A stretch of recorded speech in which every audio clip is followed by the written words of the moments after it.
Oke guys, welcome back to Daily Charting with Toshi, di mana kita akan daily chart your favorite cryptocurrencies. Oke, dan sekarang kita masuk ke DCWT sesi pertama, di mana di sesi pertama ini kita akan membahas mengenai Bitcoin dan Ethereum. Sebelum kita mulai, seperti biasa aku ingatkan, salah satu cara termudah dan termurah untuk mendukung TCI adalah dengan like our video, ya. Oke, dalam 24 jam terakhir terjadi peningkatan sebesar 0,5% secara overall, dengan total market cap di 2,55 triliun US dollars. Bitcoin dominance naik tipis 0,01% dan volume turun sebesar 7,32%. Untuk Bitcoin terjadi peningkatan sebesar 0,77%, sementara Ethereum terjadi peningkatan sebesar 0,6%, ya. Kalau kita lihat di sini untuk Bitcoin dia belum retest ke EMA20 lagi, tapi mulai ada peningkatan dan kita lihat nih apakah dia akan reject oleh 70.000 atau tidak, ya. Jadi kalau secara struktur kan kemarin masih terbentuk ya, masih cenderung bullish kemarin-kemarin ya. Higher high, higher low, higher high, higher low, higher high. Nah, di sini ya terjadi higher low, tetapi terbentuk lower high dan nyaris lower low. Udah gitu tiba-tiba menguat lagi, dapat momentum lagi. Sekarang terbentuk suatu lower high ya kalau dibandingkan dengan di tanggal 20 dan tanggal 21 Mei. Jadi artinya secara struktur sudah tidak sebullish sebelumnya ya, mirip kondisinya kayak gini nih.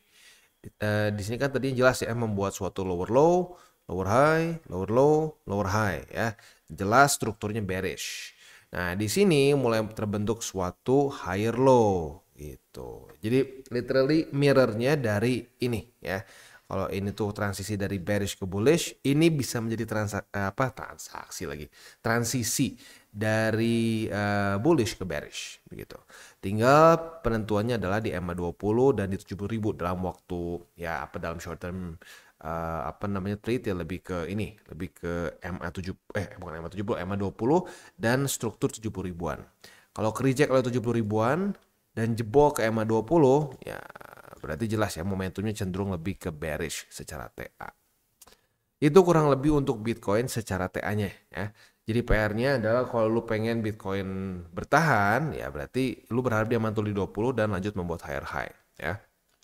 PR yang mungkin cukup besar adalah daily close di atas tadi 71.450 karena kita bisa lihat di sini kecenderungannya nggak terlalu berhasil bertahan ya. Bitcoin itu bisa daily close di atas dari 71.400-an itu hanya di tanggal 11, 12, 13 dan ya 14 pun tipis ya. Ya tanggal ini lah bisa dibilang 3 hari ini aja gitu. Nah setelah dari itu dia cenderung di bawah dari 71.450.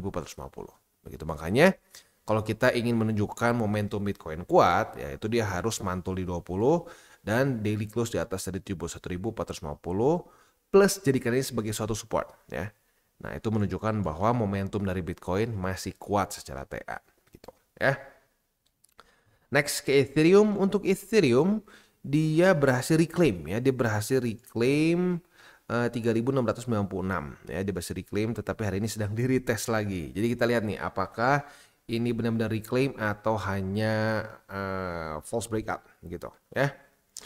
Next kita akan geser ke news. News ini atau bukan news lebih tepatnya ya, ini kayak satu observation di mana sekarang banyak perusahaan-perusahaan yang mulai memiliki exposure ke kripto ya, dan ini adalah perusahaan-perusahaan non kripto.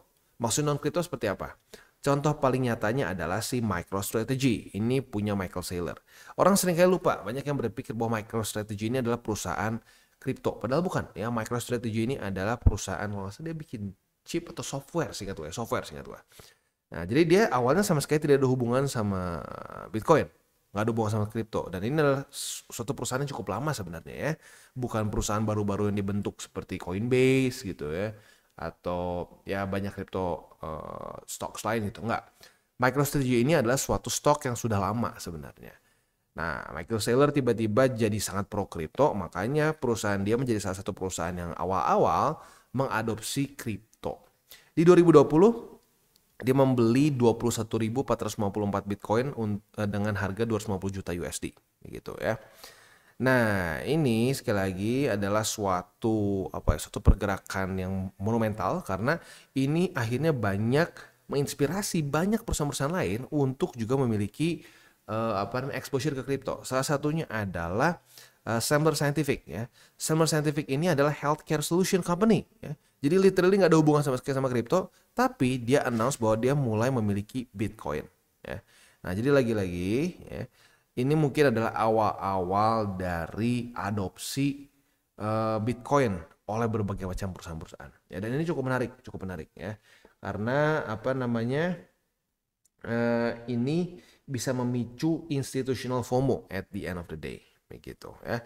Nah, dan kita tahu institusi itu punya uang yang cenderung lebih besar dibandingkan retails, begitu. Jadi di cycle ini mungkin akan menjadi cycle pertama di mana bandar itu bisa terkalahkan dengan para duit institusi. Karena ya lagi-lagi lo mau cek duit institusi extremely big, begitu ya. Nah, itu kurang lebih ya. Dan tentunya yang menarik juga adalah bagaimana dia ada impactnya terhadap dunia kripto, begitu ya.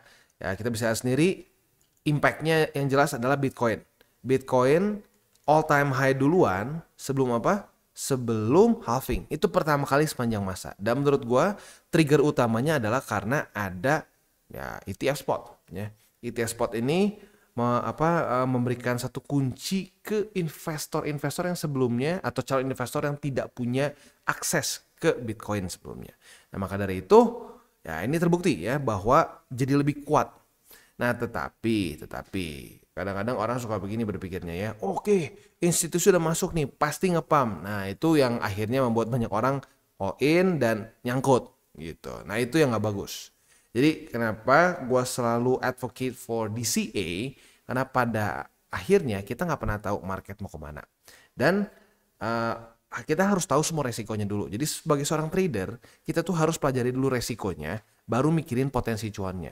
Emang kedengarannya kayak, aduh boring banget. Udahlah bro, mikirnya profit aja, ngapain mikirin resiko. Nah, kalau kita cuma mikirin profit doang, nggak mikirin resiko, ya ujung-ujungnya itu yang paling sering membuat orang boncos. Gitu ya. Nah, salah satu buktinya apa? Kita ini dalam masa-masa yang membingungkan. Ya, di sini nih, kita bandingkan dengan beberapa cycle sebelumnya ya. Jadi saat all time high ya, atau lebih mendekati ke all time high ya, kita bisa di sini seringkali terjadi konsolidasi dulu. Itu normal karena all time high sebelumnya itu adalah suatu resisten biasanya ya. Nah, kalau di sini dia konsolidasi 21 hari, lanjut breakout ya. Di 2017 dia konsolidasi 48 hari breakout. Kita sekarang adalah konsolidasi terlama ya di all time high dibandingkan dengan cycle-cycle sebelumnya. Kita udah 87 hari dan belum terjadi breakout. Ya. Kenapa bisa kayak gini bang? Simple. Jawabannya adalah apa? Jawabannya adalah kita dalam masa-masa yang mendekati potensi resesi. Begitu. Mungkin kalau nggak ada resesi bisa lanjut. Gue juga setuju. Kalau nggak ada resesi, nggak ada ini lebih tepatnya nggak ada potensi resesi, mungkin bisa dengan gampang lanjut. Tetapi pada faktanya kita tuh dalam posisi yang dekat-dekat di sini. Ya. Cuman orang banyak yang nggak bilang ini mirip karena yang satu jauh dari all time high. Tetapi secara fundamental kita mirip-mirip di sini nih. Kalau sampai resesi kayak begini, kalau tidak terjadi resesi di sini, gitu. Jadi sebenarnya ini bagus banget nih ya, dua cycle sebelumnya, cycle sini dan sini, kita bisa membandingkan satu bull market tanpa resesi, semuanya berjalan mulus-mulus aja. Ini masa si Trump ya, Trump tuh literally masa termudah lah. Ini bull market termudah, nggak ada resesi, nggak ada aneh-aneh ya. Kita bisa lihat di sini koreksi tapi lanjut lagi, gitu. Nah di sini koreksinya dalam dan butuh waktu lama untuk bisa recover masuk lagi ke on track begitu. Ini jadi kayak kesannya lepas dari rel. Nah ini enggak, gitu. Nah kita dalam masa-masa ya ini bakal jadi kayak begini atau kayak begini. Yang mana bang? Kita nggak tahu, gitu. Kita harus lihat dari US-nya nanti seperti apa, ya. Yang mungkin bikin kenapa gue terus ngomong hati-hati adalah kenapa? Karena ini ciri-cirinya udah mirip kayak 2019, ya. GDP udah merah, ya. Lalu pengangguran di US juga meningkat terus, ya. Terus apa lagi? Initial jobless claim juga jelek terus. Gitu. Nah mirip-mirip kayak di 2019. Tetapi bukan berarti pasti. Nah makanya gue pribadi mempersiapkan kalau sampai amit-amit terjadi. Caranya apa? Gue udah bilang berkali-kali, ini kayaknya ke berapa kali ya? Ke 20 kali ada deh ya. Cara gue apa? Cara gue tetap akumulasi. Ya kan gue bahas nih, buy limit Bitcoin di sini. Buy limit alts di sini ya. Tetapi gue tidak full peluru. Jadi misalkan lo akumulasi biasanya misalnya 1 juta gitu, sekali nembak 1 juta. Nah, malu bisa dikecilin jadi 500.000 atau jadi endorse 50.000 dan seterusnya. Ini tentunya bisa di scale down ya. Misalkan lu akumulasi cuma 100.000 biasanya ya. Ya udah, biasa 100.000 dikurangi jadi 50.000 atau 25.000. Itu taktik gua. Lu mau ikutan kayak gua boleh, enggak juga terserah gitu. Tapi tujuan gua untuk melakukan itu adalah apa? Amit-amit sampai resesi dan beneran drop, gua masih ada peluru dari hasil yang gua cuma setengah akumulasinya gitu ya. Tapi tetap akumulasi supaya apa? Menghindari diri kita dari FOMO, karena FOMO itu udah masuknya ke permasalahan psikologis begitu. Kita ngerasa aduh rugi nih udah go all in. Nah itu yang sering banget terjadi tuh. Jadi ingat, DCA is the way menurut gua ya. Semakin volatile aset yang kita tradingkan, semakin kita akan lebih aman dan lebih bebas dari FOMO kalau kita menggunakan teknik DCA begitu ya. Oke, indeks dolar kondisinya itu menguat lagi ya. Indeks dolar menguat lagi, retest ke 50. Sementara Bitcoin dominance dia masih di situ-situ aja ya. Nah, tentunya indeks dolar kalau dia terus menguat, ini akan menjadi permasalahan untuk crypto in general begitu ya. Oke, next kita akan masuk ke buy limit. Tetapi sebelum kita masuk ke buy limit, seperti biasa gua akan disclaimer dulu bahwa semua konten dari TCI bukanlah financial advice. Ini semua bentuknya adalah edukasi. Lalu bagaimana cara untuk mendukung TCI? Ada banyak caranya. Lu bisa like our video, bisa share our video, atau juga bisa menggunakan link referral kita di bawah. Sekarang kita akan dengar dulu pesan-pesan dari sponsor kita pada hari ini. Oke, today's video is brought to you by Bybit. Di mana di Bybit ini kita bisa melakukan berbagai macam hal ya, mulai dari yang newbie sampai yang sudah advance. Buat mungkin lo merasa bahwa aduh bang, gue masih nggak ngerti nih TA, gue masih nggak ngerti charting dan seterusnya, tapi pengen akumulasi, pengen DCA murni, bisa lo tinggal masuk ke sini one click buy, di mana lo bisa pilih lo mau pakai apa ya fiatnya, lo tinggal pilih juga asetnya apa ya. Misalkan lo pengen akumulasi BTC, misalkan setiap hari Senin jam 7 pagi, misalkan gue pengen akumulasi BTC sebesar 100.000 rupiah misalkan ya, lu bisa langsung lakukan di sini. Bisa peer to peer, bisa Dana, Bank BRI dan lain-lain. Ini gila ya, bisa pakai BCA Mobile dan seterusnya. Jadi Bybit ini memang cocok banget buat orang-orang yang tinggal di Indo ya, bisa langsung pakai bank-bank yang memang sudah biasa kita pakai di Indo ya. Nah, buat yang intermediate sampai advance juga di sini ada spot, dan juga ada leverage tokens, dan tentu juga ada derivatives trading, di mana kita bisa menggunakan kontrak yang USDT maupun USDC. Jadi di sini lo bisa pakai USDC ya, karena nggak semua exchanger bisa menerima untuk futuresnya pakai USDC ya. Dan tentunya juga lo bisa earning bunga juga dari kripto lo dan lain-lain. Dan tentu juga di sini kita bisa melakukan copy trade ya, di mana copy trade dari Bybit ini sudah cukup terkenal ya, dan kita bisa mendapatkan keuntungan juga. First copy trade kita bisa ada protection 100 USDT loss coverage ya, dan seterusnya ya. Jadi buat lo yang tertarik bisa silakan pakai, klik di link referral kita di bawah. Dan kita masuk ke Bitcoin. Untuk Bitcoin buy limitnya masih sama ya. Buy limit kedua di EMA 20 di angka 68.957. Buy limit ketiga di angka 67.610. Itu untuk posisi spot di Bitcoin. Untuk posisi futuresnya, apabila terjadi retest 1, retest 2 di 70.000 sebagai resisten, kita bisa buka posisi short dengan target TP kita di MA20. Sementara untuk posisi longnya tinggal kita balik saja logikanya. Retest 1, retest 2 di MA20 sebagai support, kita bisa buka posisi long dengan target TP di 70.000 ya. Next kita masuk ke Ethereum. Untuk Ethereum dia posisi short kita kena cut loss ya, kena cut loss. Tapi buat lo yang mungkin sekarang bangunnya sedikit kesiangan, nggak jam 7 pagi, ya lu boleh tutup posisi sekarang dengan sedikit profit ya. Tapi jangan sering-sering itu ya, jangan sering-sering break SOP. Tapi intinya posisi short kita tutup ya. Nah, untuk posisi longnya kita lihat sampai besok. Kalau besok daily close dari Ethereum di atas dari 3.696, maka kita bisa limit posisi long. Retest kedua otomatis kebuka posisi longnya dan target TP kita di MA20 ya.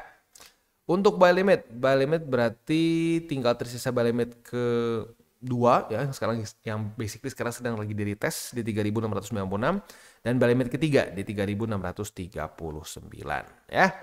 Itu kurang lebih untuk DCWT sesi pertama ini. Gue ingatkan lagi buat lo yang pengen pair favorit itu dimasukin ke DCWT sesi kedua, komen di bawah. Apabila cukup banyak demandnya, kita akan masukkan ke DCWT sesi kedua. Dan advice untuk para newbies yang literally baru banget masuk ke kripto ya.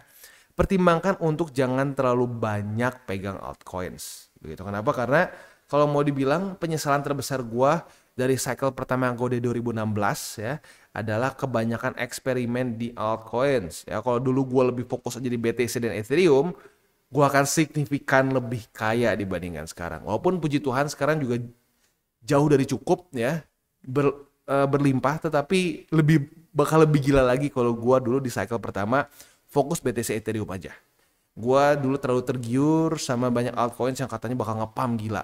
Itu tuh makanya kenapa gue selalu bilang porto gue itu akan Bitcoin dan ETH heavy. Gitu. Karena kenapa? Lagi-lagi itu adalah cara terbaik untuk menjaga risiko kita. Itu sampai amit-amit ke bawah ke cycle selanjutnya, ya lihat sendiri BTC Ethereum performanya cenderung lebih bagus dibandingkan dengan altcoins di season kemarin atau di cycle kemarin. Jadi ingat, buat lo para newbies, kalau lo buta fundamental, buta TA dan seterusnya, fokusnya di CA-nya di BTC Ethereum dulu. Itu mengecilkan resiko kalian, ya. Nah, gua nyaris lupa economic calendar. Hari ini nggak ada apa-apa ya. Nah, hari ini nggak ada apa-apa. Besok dari US keluar apa nih? Belum juga. Memang kayaknya US lagi nyantai banget ya. Mungkin udah sibuk mau mendekati pemilu. Oke, gue tutup dengan 3 golden rules. Jangan pakai uang panas, jangan over leverage, dan berpikirlah jangka panjang untuk kripto. Oke guys, jadi itu adalah akhir dari segmen DCWT kita pada hari ini. Dan jangan lupa bagi kalian yang merasakan manfaat dari segmen ini, jangan lupa untuk share ke teman-teman kalian. Dan apabila lu pengen mensupport channel kita, ya TCI, jangan lupa untuk menggunakan link referral kita di bawah. Nggak wajib ya, tetapi apabila lu menggunakan link referral kita di bawah, ada macam-macam ya, dari Bybit, Huobi, Maxi, toko kripto, dan banyak lagi ya. Ya, walaupun nggak wajib, tapi kalau menggunakan link referral kita, lu secara langsung membantu perkembangan dari TCI. Dan satu lagi, jangan lupa juga untuk join Telegram group kita, di mana kita bisa ngobrol-ngobrol santai mengenai dunia cryptocurrency secara dua arah. So, jangan lupa untuk like, subscribe, click the bell icon, and see you on the next video.